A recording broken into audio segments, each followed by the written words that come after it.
This watch is without doubt my most prized possession. It belonged to my dad, who we sadly lost 5 years ago now. But even before his passing, it was incredibly sentimental to me. Anyone who's owned a mechanical watch will know that they require constant maintenance to keep going. But it's one of those things that you do regardless of the cost, really, because of the importance of the object and the sentiment that it represents. So the guitar that we're looking at in this video is super sentimental to the owner because it used to belong to his dad, who he really sadly lost when he was just 14 years old. So, you know, I was in my late 30s when my father passed, and you know, it still felt early. So I can't imagine what it feels like to lose your dad at the age of 14. So, this guitar means a lot to him, and I, of course, am really keen to do an amazing job on it and just sort of, you know, make it a real tribute to his dad. Yeah, I'd have to check what year this Epiphone is. The reason it is being brought into me is because what we have here is some damage to the binding that unfortunately a previous luthier has just done a horrible job on trying to repair. Like, I just don't know what they were thinking. It looks like they've used some sort of like epoxy putty there. Really poor job. Now what I've actually just noticed though is there's actually another ding here. So originally this was like a binding repair, but potentially we could also do a refret and rebind. The other thing that's a bit odd is this humbucker cover is actually sort of coming off there. So we'll have to have a look at that and find out what is going on there. I think ultimately he just wants the guitar to be really good, as do I. I spoke to the owner of this guitar and advised him that the frets actually are reasonably low, and even though there's about 30-something thousandths left, you know, pretty much across the board, when you get down into the cowboy chords, they're actually sort of quite, you know, they need a bit of leveling. So by the time that you've leveled them off, you know, you're probably going to be in the mid-20 thousandths, which is getting just a bit low. So I've advised a refret, but because of the sentiment of this guitar and my sense that really it needs to be kept as original as possible because of, you know, the connection with his dad, I offered him the option of keeping fret nibs. If you replaced this bit of binding here, it would actually kill two birds with one stone. It would fix this monstrosity here, but it would also give us a new set of nibs to work with our new frets, which might be the way to go. But there is a complication, and it's quite a notable complication actually, which is this binding isn't just sort of, you know, the single ply binding.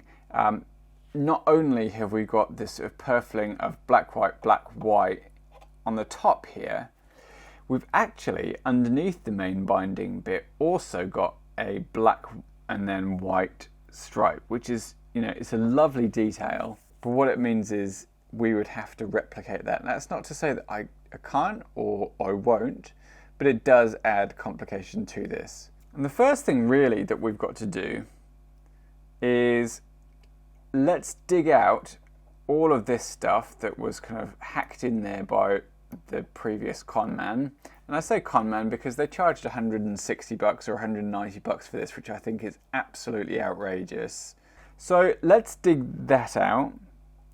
And when doing that, we'll see how hard it is to separate this bit of binding, like the main binding, with the black purfling. But I think the only way to find out what is going on is to just chisel this stuff out here and see what's what. Now the other thing that I noticed is if you scrape back the top of this binding, it's actually white rather than cream, which is good because I ordered some cream stuff sort of in advance for this job, and it was completely the wrong colour.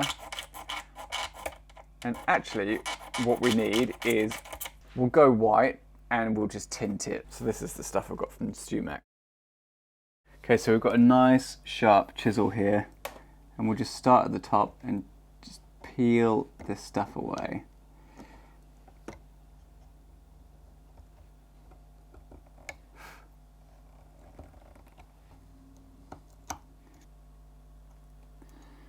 Just scoring along the black there,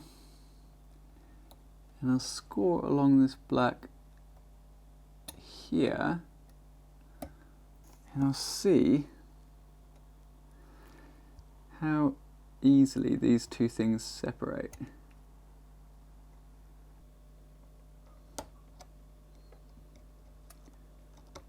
Having had a bit of an exploration around the area of damage, what I realised was that actually the binding comes away really readily from the wood, including the sort of maple at the back. So this is actually working really favourably for us, because what we're just going to do is remove the binding, including these thin binding strips like the purfling of white and black. So all I've been doing is putting my ruler really carefully right along the edge of where the white meets the wood. So bottom of that binding, and just scoring there. And the idea there is that we don't get any big chip outs of finish. So once we've done that, I've got a nice sharp 3mm chisel here, and literally all I'm doing is sort of flicking the binding up a bit. So you can see there that it actually came away from this bit of binding here, which is really nice. I don't want to sort of dig in because my chisel might kind of lead in directions that I don't want it to. So what we're just trying to do is get that glue join to fail, and it's doing that really, really cleanly.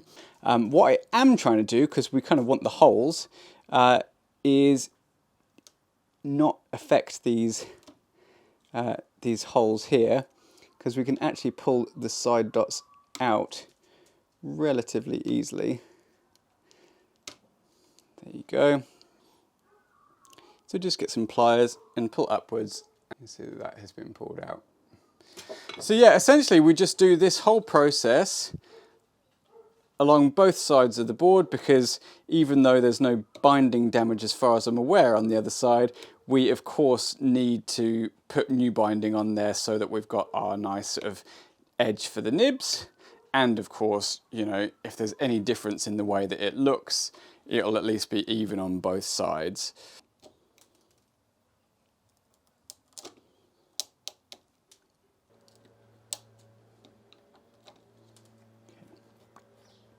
And that's it.